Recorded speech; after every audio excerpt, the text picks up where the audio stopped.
suspect in my next case is Vicky Hall, who at the age of 17 was murdered and dumped in this field, only to be discovered by a dog walker. At the time of making this video, 20 years later, the identity of her killer still remains unknown. In September 1999, Victoria Hall was just a couple of weeks away from her 18th birthday. She lived in Trimley St Mary with her father Graham, mother Lorinda and younger brother Stephen.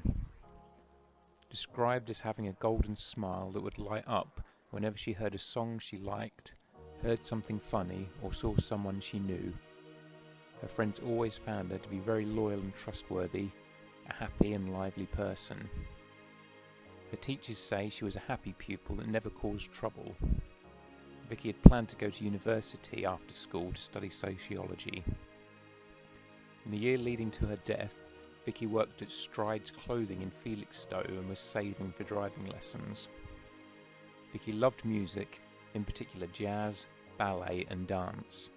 This tied into her love of dancing, and she was taking ballet lessons as well as enjoying going out dancing in nightclubs. On Saturday the 18th of September 1999, 17-year-old Victoria had a night out in Felixstowe with her friend Gemma Alga, who she had known since primary school. The two were incredibly close and thought of each other as sisters. They would speak on the phone every day and were always there for each other. The two, along with some other friends, had created a girl band called Energy together so they could dance and sing for fun. They made up dance routines and recorded themselves for fun. And on another occasion they dressed as the Spice Girls, with the blonde Vicky as Baby Spice, Emma Bunton. Another time they dressed up as Rugrats and entered a competition at Trimley Carnival in which they won first prize.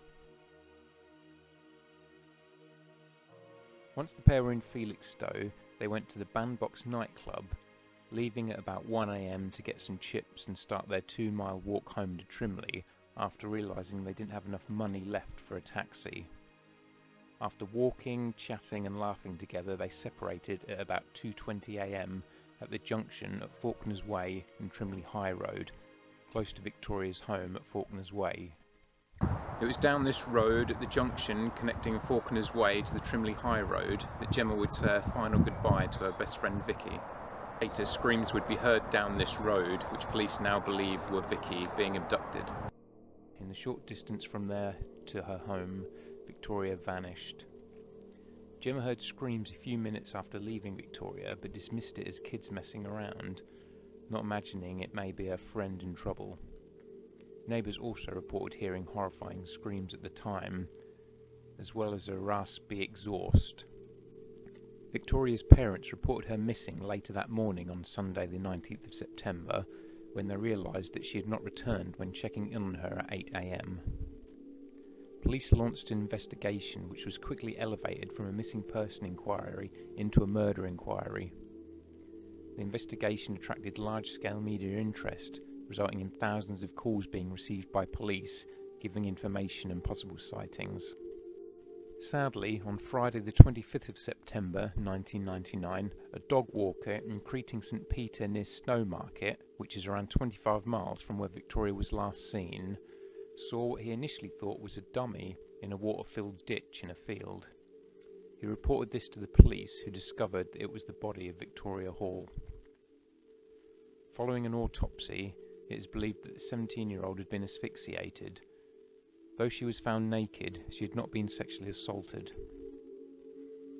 On the night of her murder, Vicky had been wearing a black dress and tan jacket, was carrying a black oval-shaped purse and a house key with a fob that said Vicky across the top and Victoria down the sides. She also had a Rimmel lipstick in a black plastic case, the colour of which was Zorro. The inner soles of one or both of her shoes had also been fixed with sticky tape. To this day, her clothing and personal belongings from the night she was murdered have never been located. 400 people attended a memorial service for Vicky at St Martin's Church, Trimley. There were so many people mourning Vicky's death that a video relay had to be set up outside the church, as not everyone could fit inside. On the 7th of October, 3 weeks after Vicky's body was found in the field at Creeting, CCTV footage was captured there of a van pulling up at the site and looking around. A week after that, on the 18th of October, a group of people with flashlights were filmed also looking around the location.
None of these people have ever been identified, but the police would like to speak to them. It's possible they may have been amateur sleuths or just morbid sightseers, or they may have been more involved in the murder and returned to try and hide evidence they were afraid they had left behind. A free newspaper publishing executive named Adrian Bradshaw was arrested for the murder. He had been at the Bandbox nightclub the night Victoria was there and got a taxi to Trimley St Mary at around the same time Victoria and her friend had arrived back. Police claim he lied about his whereabouts at the time of Victoria's death. They accused him of abducting her in his Porsche, which was found to have mud on the accelerator pedal, similar to that at the site Victoria's body was found. It was alleged that the distinctive throaty sound of his car exhaust was heard at the time Miss Hall disappeared. On this evidence, Bradshaw was found not guilty. The jury unanimously acquitted him within an hour. This is yet another East Anglian murder case that has possible connections to Steve Wright, the Suffolk Strangler. At the time of Vicky's murder, Steve was reportedly living in Felixstowe in a block of flats in Runnacles Way. The night before Victoria was abducted, a car was reported to be following a young woman in the village of Trimley. The woman managed to give a partial registration to the police. All the vehicles in the area which contained the partial registration were located through the police national computer. Steve Wright's was one of them. He was never questioned at the time, as this was before his capture for the Ipswich killings of 2006, so the police had no reason to suspect him and had thousands of other lines of inquiry that they were trying to follow up. Vicky was also found naked and in water, much like many of Wright's victims. Vicky has now been dead for 20 years, and her parents have had to live without her for longer than the 18 years that she was with them. Police have recently reopened the case, so there is hope that finally, after 2 decades, someone will be brought to justice and Vicky's family will have some answers.